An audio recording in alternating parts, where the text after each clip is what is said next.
We look at the clock, 5:32 this morning, and there it is, the U.S. Capitol in Washington, D.C. The government shutdown hitting 1 week and 6 hours.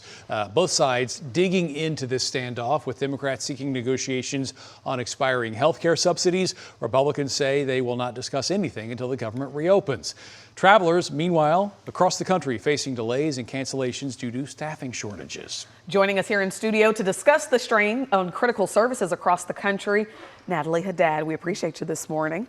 Now, the president is saying that some workers may not even get back pay. Yeah, Dia, and it's not even just that. Now we've faced the threat of knowing in the coming days of who will be completely let go from their jobs as well. Now, lawmakers yet again met yesterday, took a vote. It failed. Republicans are pushing for a 7-week extension on current funding levels, while Democrats want more health care funding first.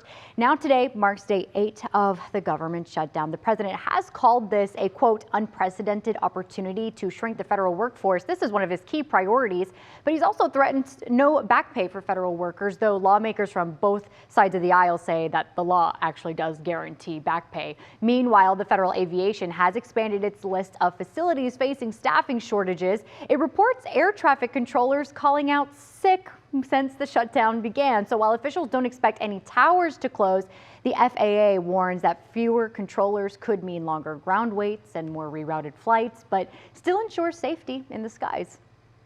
Air traffic controllers are going to do everything they can to show up to duty, save people's lives, and do the job that we do day in and day out. But as we know, of course, when one major airport is disrupted, it creates a domino effect, guys, and we see that a lot here at our own DFW International Airport when bad weather strikes and, of course, government shutdowns. Yeah. Well, airports aside, where else, Natalie, are we going to see the effects of this government shutdown? This list is capable of being kind of long, but I'll stick to a few. Nearly every federal agency could be disrupted if it hasn't already. Food stamps could run out of funding. Social security checks, they're still going to go out, but applications for social security will slow down. And even housing assistance through HUD can be delayed, affecting landlords and low-income tenants. So what is hurting the federal workforce will eventually trickle down to the everyday person, guys. Natalie, we appreciate you breaking it all down. Yeah.